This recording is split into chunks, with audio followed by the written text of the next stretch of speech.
Welcome to the next episode of Soul Sparked Radio. I'm your host, Mr. Renew.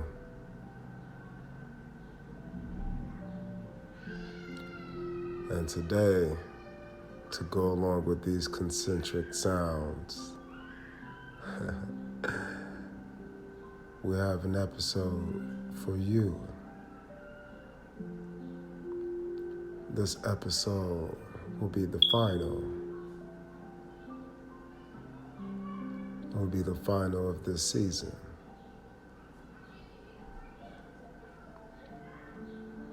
The reason for that is simply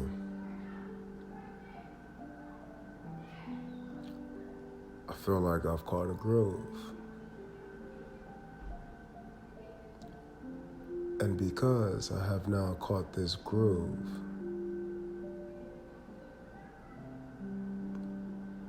I want to maintain it.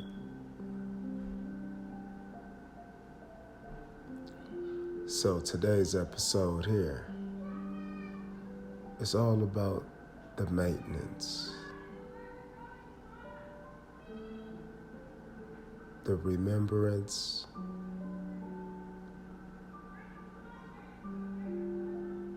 of your spark.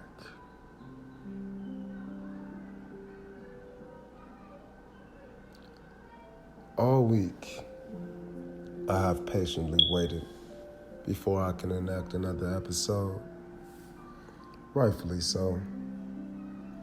For this week was the first week I put pressure on myself to complete my life in the daily, to make sure I have time to relax and enjoy the hard-earned peace. But more importantly, to figure out why I can't open this gate. Where is the key to this lock? But then I remembered that that's what this show is all about. No longer do I need to sit within my mind. I can express myself out. I have the ability now. I also have a platform. I have this soapbox where I can stand firm upon. And in this space, in this time, I can finally walk through the door and meet my most truly divine, authentically me. It's hard to believe that I've already been that. So I need a new, authentic C. I need to shift. I need to go from the point of A looking at B to the point of B looking at A and see them both as a squared. Two folds into one, a mirror image of myself, perceived externally as I reflect upon myself internally. Yes. That is today.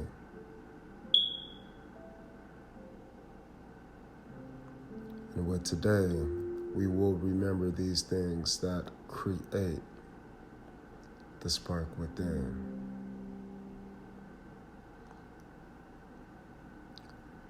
But before we get there, I do want to talk a little bit about spark itself.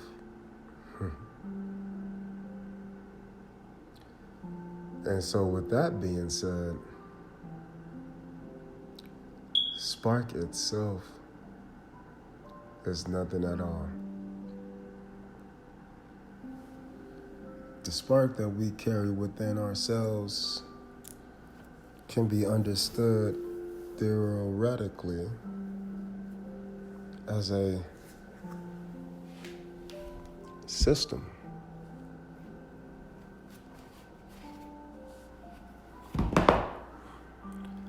And this system here creates balance.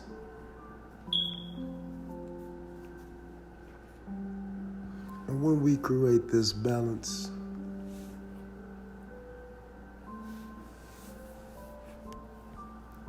we have created a time frame. We have created a balance between what I project myself as and the reflection of that projection. We call it a box. For you can only triangulate yourself. You are a box. So the shadow within you can be projected externally, but it must be paired at an opposite angle, which can be viewed as orthogonally. But more importantly,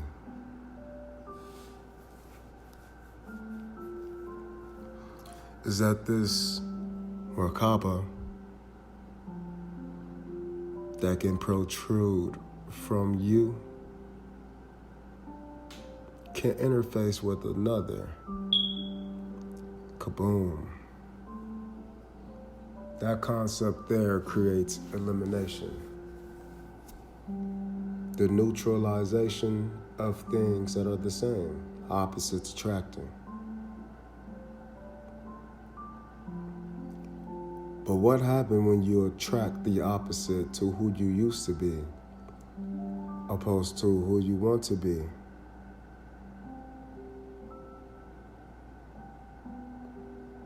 That is today.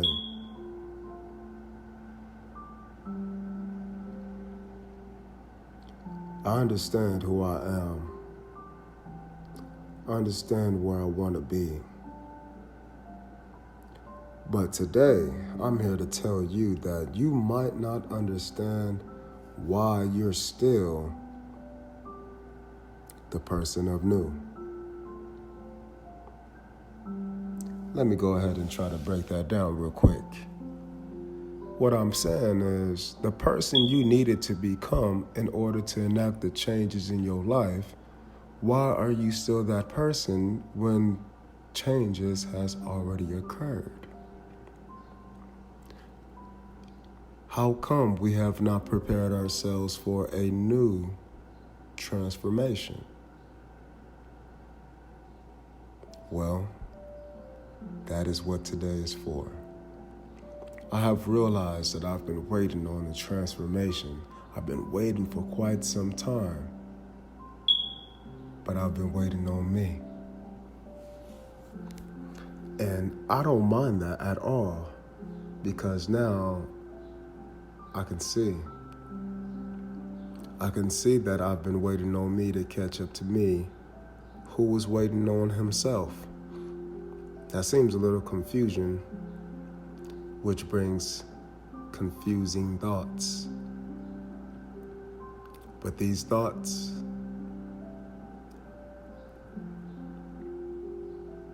they're just actions.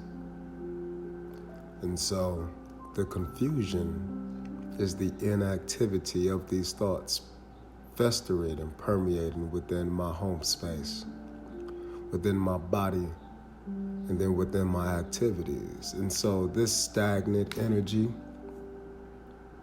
is actually moving. But the problem is that we don't have a location for it to express itself, no platform.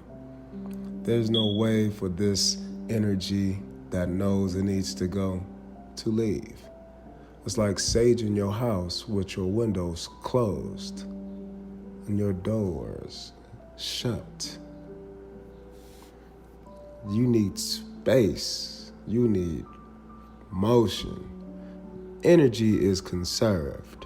And so you must remember that what you get rid of now will come back later. And if you can get rid of it now quickly, that means something can come in quickly at a slower rate. And because these things can come in at different rates of time, that means you can release things at different rates of time and receive at different rates as well. And so this is all piggybacking upon a little bit of me. Yeah, I'm afraid to talk about certain things, but you know what? That's what this is for, because all my life I've been afraid to speak up for me. And so I'm going to speak. I'm going to have courage. And hopefully that these things that have never been said outside of my mouth can penetrate your ears and help you speak it out of yours. So, let's dive deep. Let's look at these infinite waters of chaos. And let's birth anew with a ray of light. And so this ray of light that I want to talk about for these last couple of days is sexuality. This is something that's important to me because sexuality is literally embedded with intimacy for me. And that's a learned behavior. These things that I was taught,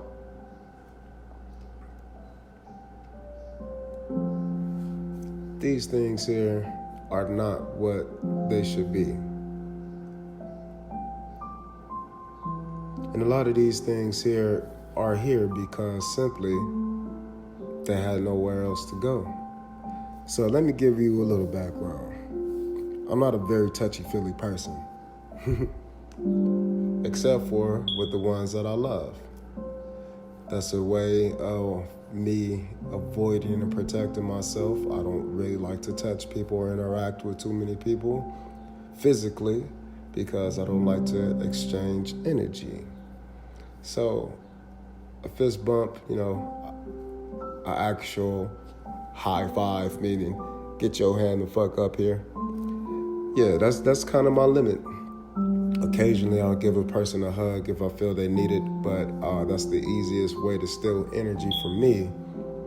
It's also the easiest way to give energy. So, I'll hug people occasionally. Other than that, I really don't like touching. And so because I like to flow, because I don't like to be restricted, I do allow myself to have nothing but touch in certain situations. And so those situations in this case will be my relationships. That's where I find all of my intimacy. I'm a very loyal person, very loyal to myself and my relationships, friends, family. I'm loyal to all of those things, but I'm learning to be way more loyal to myself because, again, these things externally are just projections of me into an external point of view so I can reflect and see who I am on the outside. And so because I've been looking at who I am externally, I'm a pretty awesome person. I'm a pretty great dude. But there has been a few things that limit me, and it's not what I thought they were. Again, I'm super humble, and I don't look like it. I have insecurities, but I don't look like it. I have wants, needs, and desires that I probably shouldn't have. And then I have issues and problems in my life that I don't want. Common. But one thing about me is that I do work hard for myself. I work hard to be the greatest me because I'm not just trying to be great. Pluto is in my first house, so that's just part of my personality. I had to learn to accept that about me. I had to learn to accept that I'm a very loving person. I had to learn to accept that I couldn't always see my ego in myself, so I needed other people around me. I needed to also understand that what I'm thinking and saying, my ego does not portray to another's, which means that we don't even see the same situation. Although it's the same, we can't perceive it identically. We can't perceive it from the same awareness. So because I am aware of these things about myself, I had to become aware of why I was constantly changing. But then I had to understand, why did I value those changes? And that's where my difficulties come from. I value change, absolutely, because when a person is changing, they can consciously change themselves. My problem is that the things that I changed for, I valued them, and I changed for things that I valued that didn't value me. Boom. Dang. That shit has been so hard to care about people and things and activities that really don't care about you. It doesn't matter what these things say. It doesn't matter how they impact your life. What matters is how you know on the inside. And how you know on the inside is truly based upon how you feel on the outside. Simple. Say 1-to-1 ratio. At this point, you must be selfish because others are being selfish with you. And so, because we must enact these conscious behaviors within this locational space, in other words, there's certain rules you got to apply when you're around certain people. These rules are there for the spatial environment, not for you, not for them. So, locations determine behaviors. And the purpose of me explaining all of these things was because in my first house, identity, the ego, the sun, who you are, your sun sign, your birth date, all of those things are hidden to me. Who I am is hidden to me, and it is revealed spiritually.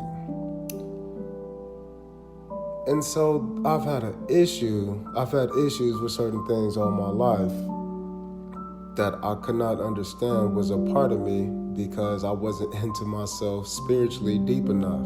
And so I've been really working hard for this past week to get a deeper understanding of who I am. I've been trying to go deeper, and I'm already a deep person. And so my epiphany came when I realized that I didn't need to go as deep. It was simple.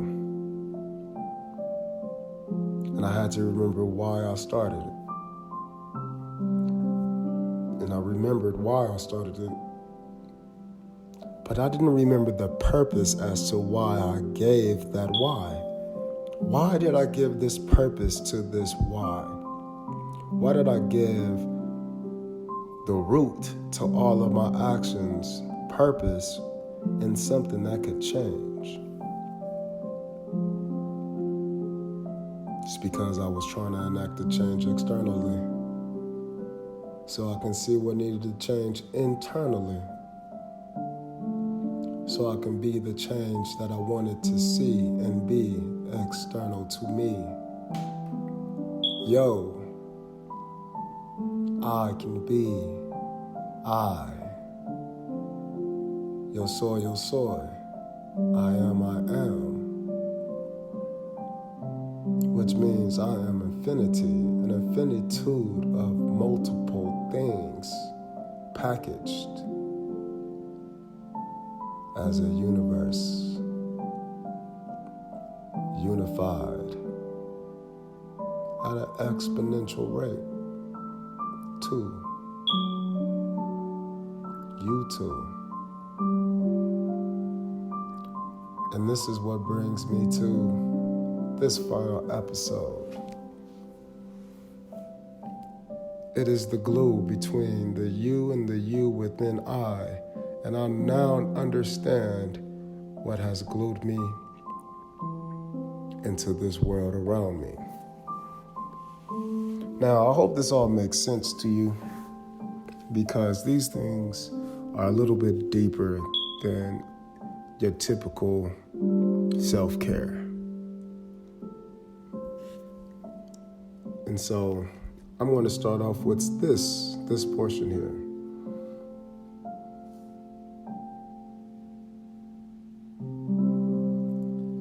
we're going to talk about relationships. To build a relationship within yourself means to reflect upon the relationships outside of yourself. And when you add a why did you get into this relationship? Why did this relationship last so long?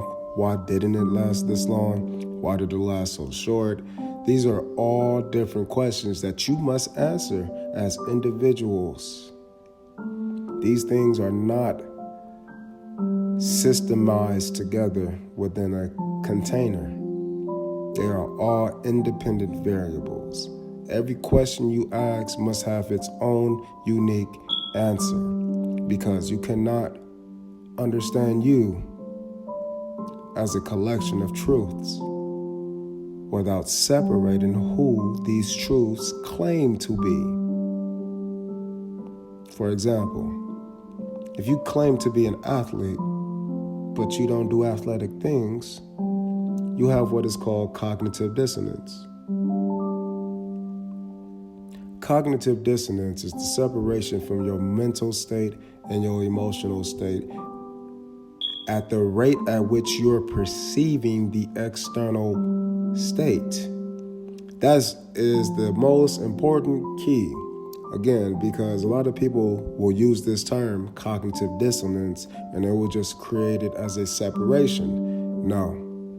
Just like racism is a term that you can be applied to anybody, but no, there's another dynamic behind that word racism that actually impacts people. If you just have racism without this second portion, then you just only have prejudice. And so these same actions are applied to oneself.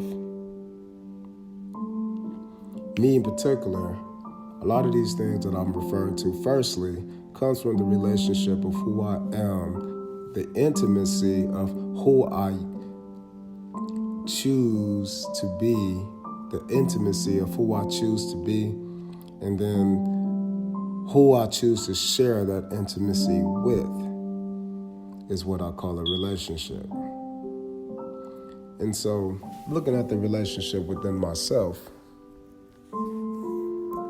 I have been celibate for the last 3 years. The previous relationship, I was all game. I'll wait until we're married. No problem. As long as I get a chance to learn you, grow with you, build intimacy outside of sexual relations with you. That didn't work. Now let's take a step to the previous relationship before that.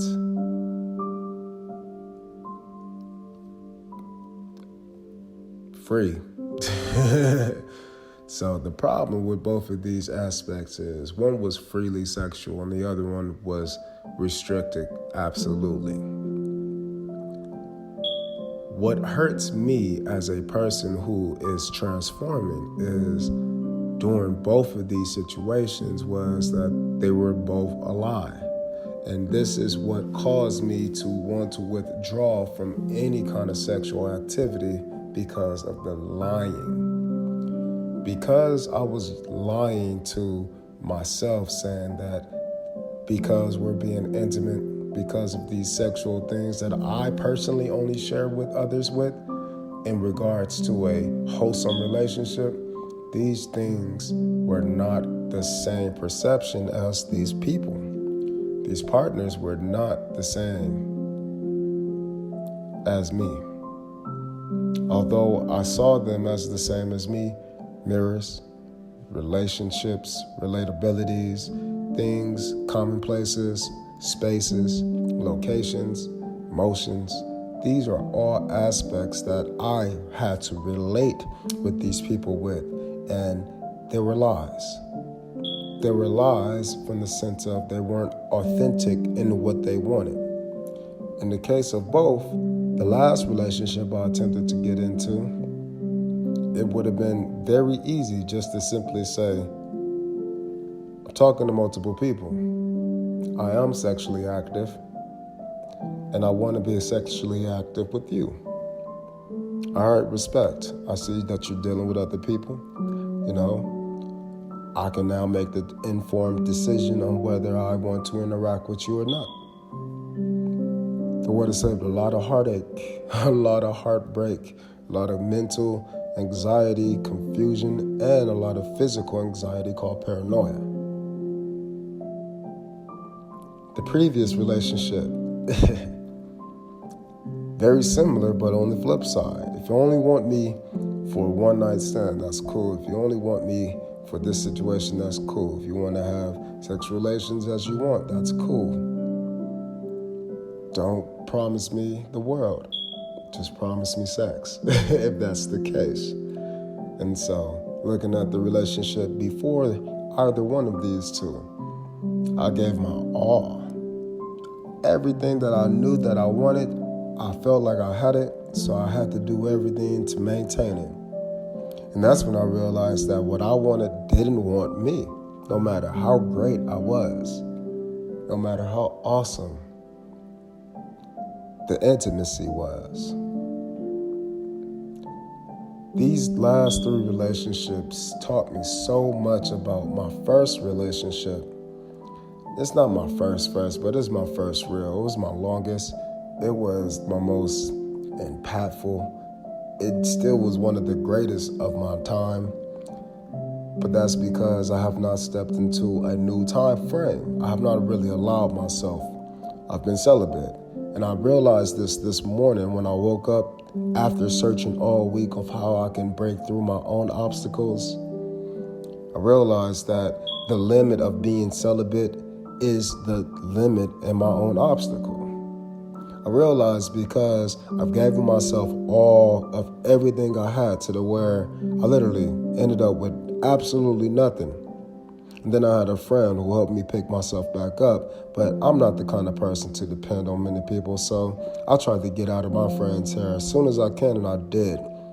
And it was at perfect timing. It allowed him to recoup before he made his transitions and make his next moves, and it allowed me to get to where I needed to be to transition and make my next moves. It worked. And then I allowed somebody to live with me. And then that person, out of the kindness of my heart, took advantage of me to the maximum. But I care about the things that they provided for me at the same time. There's always good, there's always bad. And so me being an opportunist, I like to see where I can optimize my own self and transform. And so the bad things and the good things were able to be seen. And eventually some things that were hidden from me in the future, those things were revealed. But all in all, it allowed me to see and notice me. What I allowed, what I didn't allow. What I allowed to, when I let myself break the rules, and when I was extremely too strict, when I was inflexible. And all of these things are coming down to self-imposed restrictions. And these are limits that you may need during transitional periods, like from being a pretend stepdaddy into being a single guy to doing drugs and drinking to cope with the losses of your family, the relationship. While at the same time, you're dealing with the loss of who you were with your long-term relationship, and then you're dealing with the losses of dating a bunch of people. Shadow work. Dark night of the soul. And that night turned into a few years. Those years were prolonged by my own inability to see myself and the boundaries I put on the wrong parts of myself at the wrong times that I needed it. So that brings us back full circle to where we are now. Why am I choosing to express celibacy? Well, because now I understand that celibacy is a self-imposed prison. I didn't say prison. Prism. It is a space that allows things to be held. And so celibacy allowed me to hold on to the intimacy within myself. It allowed me to have relations with me. I got a chance to see how I treat me and how I define what intimacy is. What touches my soul, what touches my heart, I now have that within me. And so externally, I now have been afraid to go out and open myself to these different people because of the fear of intimacy within myself while with others. You see, I'm not afraid of me. I'm afraid of allowing myself to be with others. And so the epiphany dawned on me this morning. It made me realize that no is more powerful than celibacy. I have sexual urges. I'm a very, passionate person. When I'm with my partners,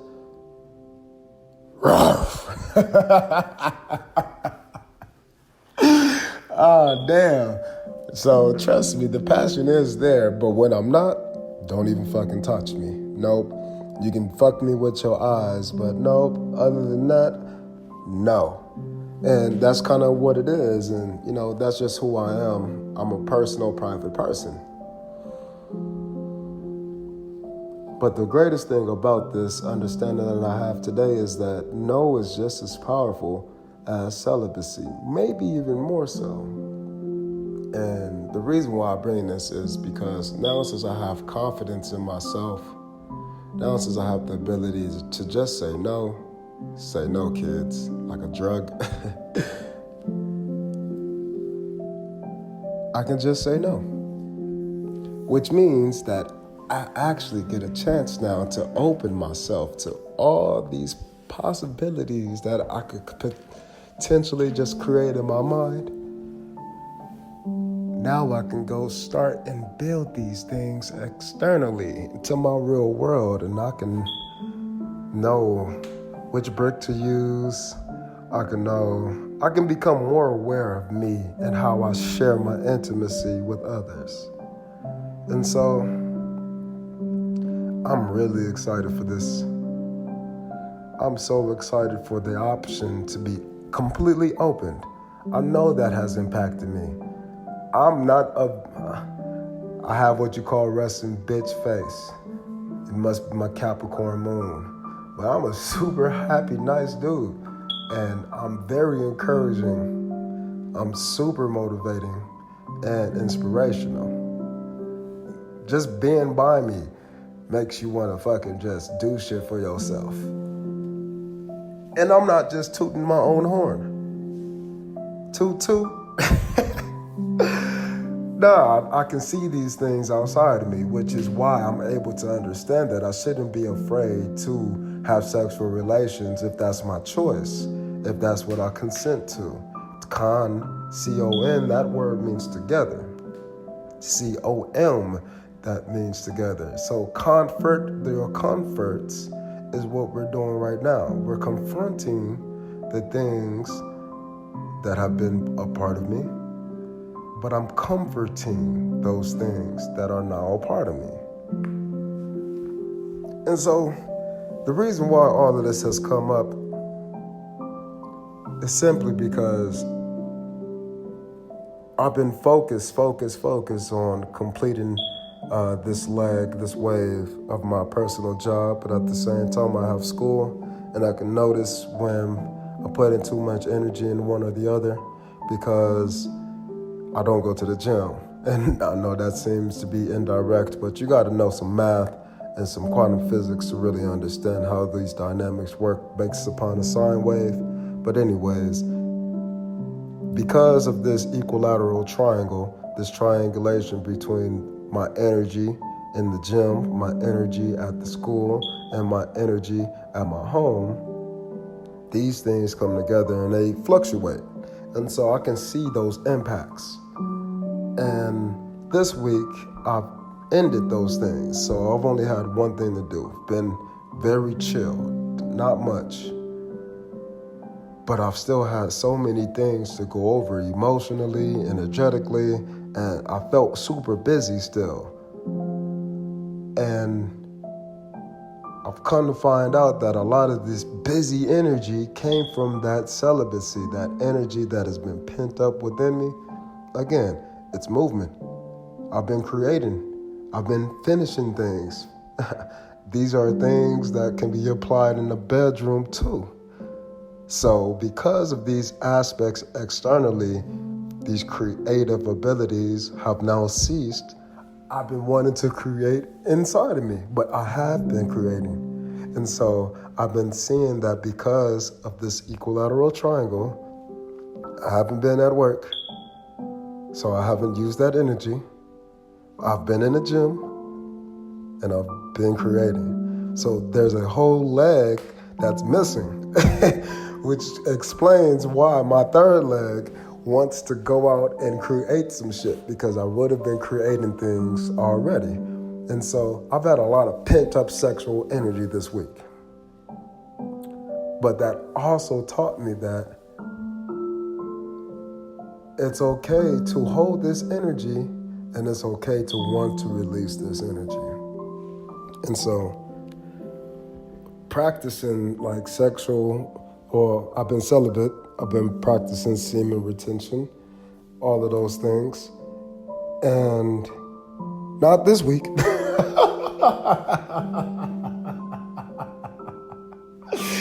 Oh no.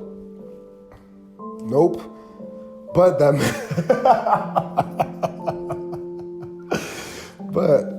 that definitely made me realize today. It made me realize when I woke up this morning that I can just say no. I can be open. And I think that's going to change my energy, because I've been going through a lot of grief, man. I've been holding myself into this space of grief just so I can make sure that I don't want to ever come back here. I don't want to grieve the things that, were not really my fault. I'm tired of grieving the things that I've subconsciously done, subconsciously placed myself in. I'm tired of having these autopilot aspects to me impact me. No. I want clear choices and decisions so I can defend and support and have evidence for any claim that I stake.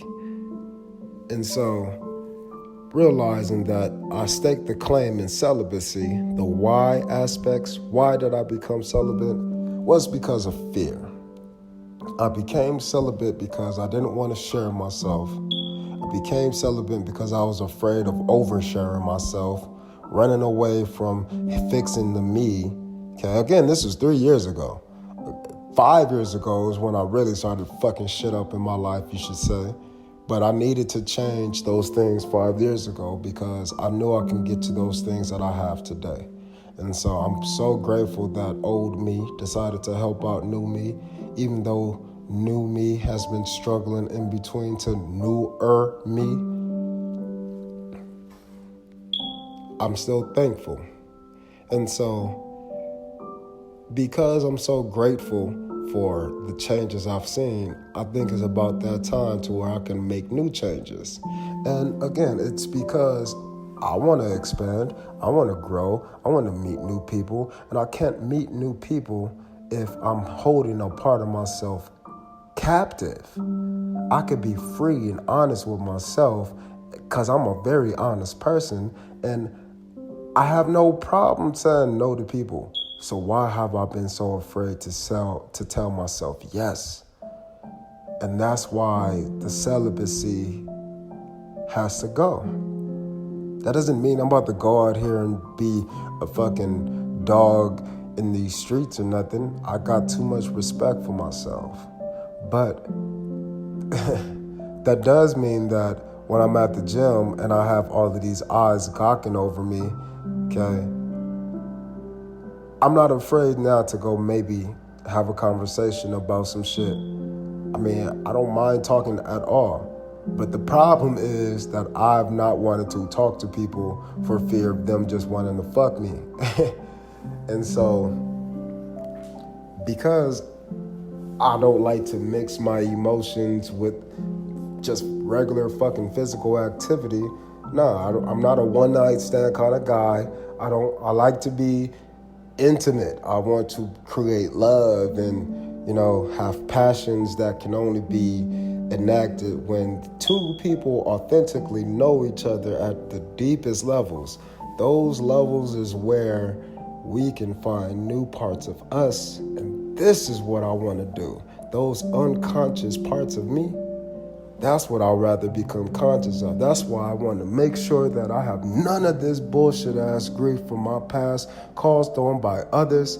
Motherfuckers who are supposed to be taking care of me, they weren't, to the point to where I had to take care of them and then make me feel like I depend on others. No, absolutely not. I know me. I know who I am, and I know what I do. I know what I provide. And so, because I know these things, I know I don't have to be afraid anymore. I don't need to be fearful of giving my intimacy to a person because they might not know how to handle it. I'm not afraid to teach. I have been afraid to teach people. Not anymore, because I realized that if I'm sitting here having dreams of my soul partner, my divine partner, the one who's supposed to be with me to help bring a new change in this world, that's the reason why I haven't given a fuck about going out here and just like 6 different words just popped in my mind, but I'm just gonna have adult relations. Because I don't need to have just adult relations with anybody, but because I wanna have adult relations with one person, I know that that's just a bar, that's just a level that people are gonna have to reach. And if they can't reach that level, well then you can't get the wee-woo, bing, bing, wow. You can't get none of that. You have to go through the layers. But I now understand that that's okay. People want to approach me with just those intentions of fucking or being intimate as adults. That's okay. Nope, sorry, that's not me. Maybe. Buy me some lunch. Have a conversation. If you can talk, maybe we can have some other conversations. But that's just me. I'm looking for honesty. And if you can't be honest with yourself, then I know you can't be honest with me. And if you're not being honest with the changes that you're going through, you damn well ain't gonna be able to be honest with the changes I'm going through. So I'm looking for somebody who can be accommodating to their own selves. In other words, you can forgive you for your changes as you forgive others.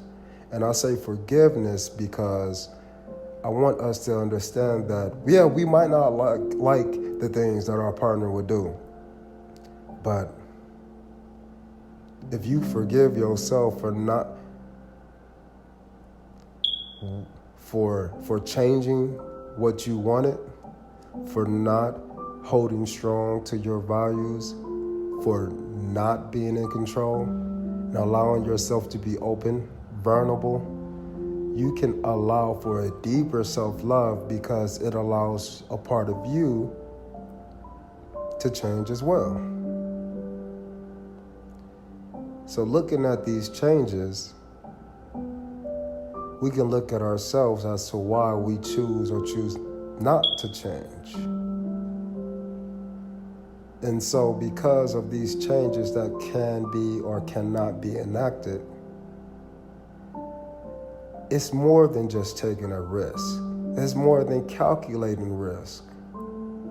It's reflecting upon the risks you've taken and the perspectives that you took as to why those things needed to be took. You needed to take certain aspects in order to make new aspects for you to take in the future. You're preparing yourself. And so when you look backwards at the things that you've prepared yourself to enact at a future's past moment,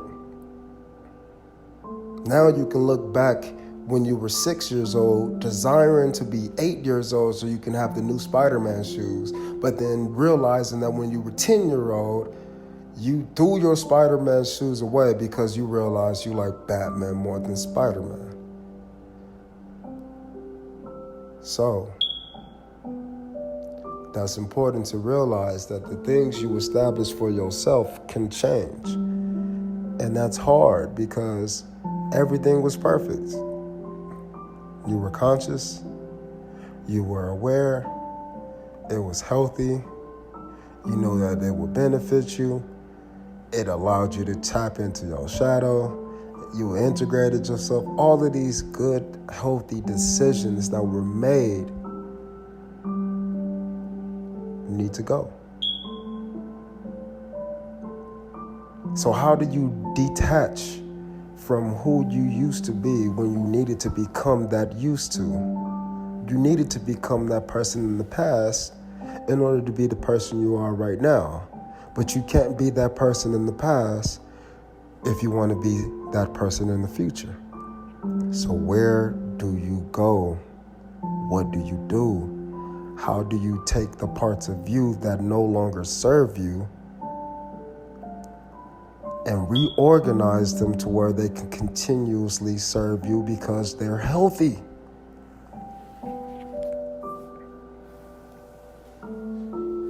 Well, this is where courage comes in.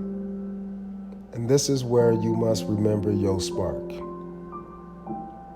We have the studio book, Yo Spark, which is an entire audio book about Yo Spark, but it tells you more. It gives you an insight into my emotions of to why I wrote these words. Then there's the book called Remember Yo Spark, which gives you the written expression as to the situations and the emotions behind how these words impact me personally. And so it's important that as we're ending this first season of Soul Spark Radio, to remember that we are always going to need to remember. We need to reflect upon what created our spark, because that spark was the combination between a you and a you. But presently, I'm neither one of those because I glued them into a new person. So what does this mean? As you became and you coupled the you within, you slowly began to produce a shadow without. In this combinatory grouping of mathematics, in this matrices, 2x3, 2x4, 3 to 3, these things have relations to other matrix systems. This is Algebra 2 if you didn't know. This is high school mathematics. This is 10th grade, maybe 11th grade, maybe 9th grade, depending on whether you are average, above average, or below average. All right? So, Algebra 2. People in college take this same shit, and again, there's levels to it there because people don't know how to figure out missing pieces within themselves and relate them to missing systems outside of themselves. And so because you have the system, okay, of who you are versus what you're building yourself to be versus what is perceived as you versus what you call null, absolutely not you. These things have to come into a rate at which they change according to your changes. So if you're constantly changing, if you're on the fly, if you're doing, you're never going to be stable except for in the things that keep you going, doing, on the move. Those are the only things that will be stable. And eventually, you're not going to have those same capacities. You might not have the room for 4 kids. You might not have the room for 8 kids. But the idea is that at one point in time you did. So to find forgiveness in yourself is to understand and appreciate why you needed that situation, why you needed those behaviors, those thoughts, those words, those attitudes, that spark. And you remember wholeheartedly, authentically, why you needed that. So then you can find acceptance in that. You can now remove the insecurities that comes with accepting yourself. And then you can develop new securities externally to you, aka healthy behaviors. And now we can start to build a new shadow, a shadow that is created upon new activities, a shadow nonetheless, but it's new activities. And so you don't have new limitations, you have new opportunities now. And again, these words are the same. Wordplay is so important for triggering the mind to change. You must take a term and you must alchemize the word so your mind can alchemize its meaning, which is why it's important to just learn different languages. That's the easiest way to understand this transmutation of one's own mental space. Hola! It's just that easy. Hello. Wake up. It's that easy. You have so many things around you telling you to not do certain things, when in reality, if you just change the meaning behind that action, then you'll be able to do it all day. I say these things simply because I'm still going to be celibate. I'm still going to go and not like a bunch of people touching me, still taking my energy, exchanging. But I have my words, and my words are able to. And because I now have a means to interface with this world in a long distance point of view, now I can create even more of a space between my body, which houses my heart. And I can use that light from my heart space to sing a key out for everybody, and I can use my words to carry that tune. And so now everybody can understand truly that, yes, I'm a very passionate person. Yes, I will ravage you in the bedroom. Yes, I will tell your ass, no, I don't want to do those things. And I would also tell you what I need, what I don't need, what I want, what I know I shouldn't have, what I know I can't give to myself. That is the epiphany of this final episode. The epiphany to know that I have courage in my own soul, to have courage to grow and shed light, to grow light and then shed light. Release the light that no longer serves me.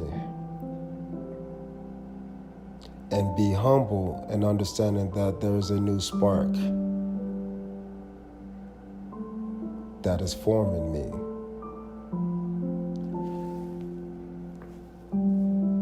And so as you always remember your spark, as you spark anew,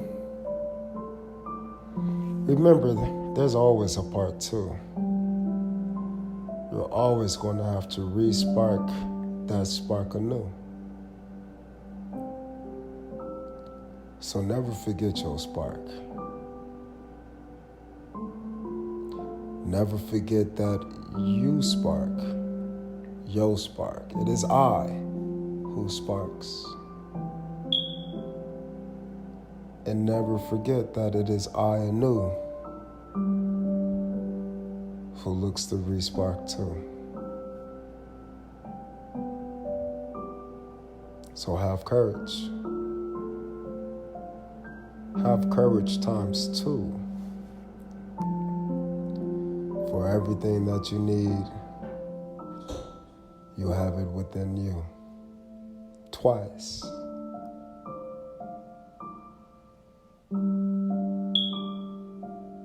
That's nice.